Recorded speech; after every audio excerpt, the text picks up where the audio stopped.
wanted to hop on today to talk about the S word, systems. I know that some of us think, oh, I'm going to be freelance. My life is going to be free and flexible and wonderful. And the idea of systems feels a little bit like a 4-letter word sometimes. But here's the thing. When you put the right systems in place, you put them in place once and then they just operate. You just follow them.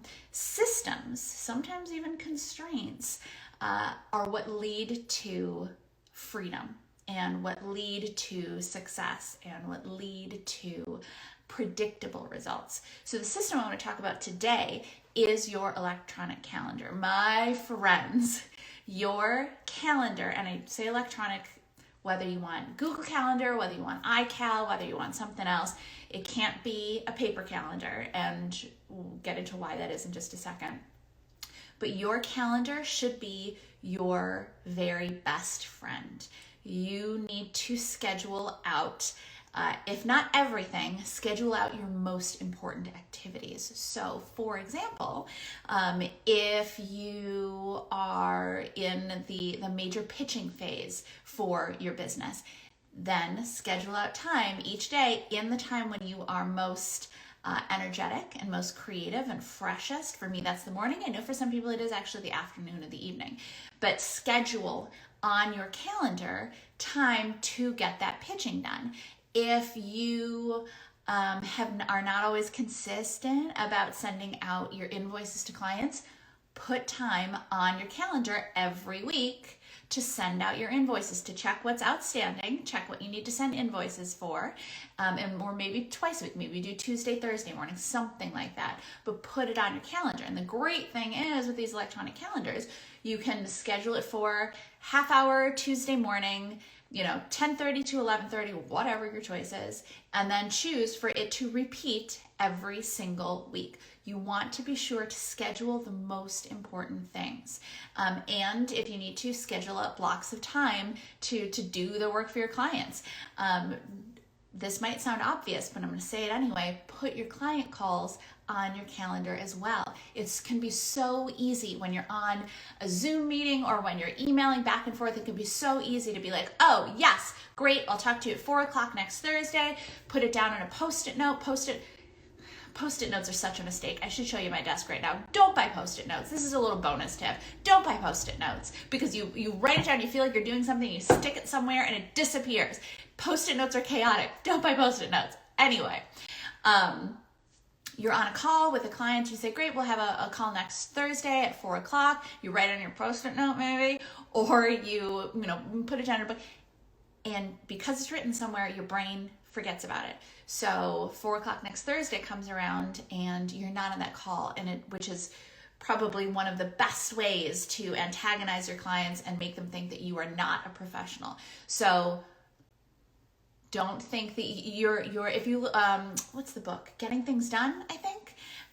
He talks about how your brain is not built to remember, to keep all of the stuff in your working memory. Take everything that's in your memory or you have been maybe previously relying on your memory for, put it in your calendar and schedule it out. And then here are 2 things that I want you to remember when you are scheduling things in your calendar. Set 2 alarms. 1, you want to set an alarm for, yes, obviously, when the thing begins, when the call begins, or when the time that you're supposed to sit down and send your invoices begins, or the time that you're going to sit down and send your pitching. Set an alarm for when that is. So when you're down at your desk, you go, okay, alarm's going off, now I begin. But also set an alarm for 15 minutes before that. Why? Because it's going to take you a little time to wrap up whatever activity you were working on first. If you were working on a client project and you're about to move into pitching, or vice versa, if you're working on pitching, you're about to move into working on a client project, it's going to take you a little bit of time to wrap up what you're working on and then be ready to sit down and get started right at that moment. So that 15-minute buffer gives you a moment, or gives you, 15 minutes to wrap up whatever you were working on, take a little break if you need to, get some water, go to the bathroom, whatever. But so when that alarm goes off at the moment that you're supposed to start, you know, and you train your brain to be sitting down and starting that activity, whatever it is you scheduled for that activity. Rely on your calendar. Don't rely on your brain to remember this stuff. And because believe me, there's so many times before I got consistent about using my calendar, at the end of the day, I'd go, oh, it's a pretty good day. Oh my God, I meant to do XYZ. And it had been in my head and I was going to do it. I was going to spend 2 hours on it, whatever. And I completely forgot. The more that you can take this stuff out of your brain, first of all, the more creative space you're going to have to do fantastic work for your clients, but also the less that you have to rely on yourself to remember it. I mean, we have computers, we have smartphones, we have all that stuff. Let those guys remember it, right? And of course, make sure that it's a calendar that's on your computer and on your phone. So if you're out and about and you have to add something to your calendar, you can do that on your phone and it's going to sync between the two of them. So definitely pick a system and stick with it. But don't rely on yourself to remember stuff or to remember what you wanted to do or any of that kind of thing. And even I would recommend at the beginning of the week, kind of go through your week and block out time for the most important activities, the things that you know you really want to accomplish that week.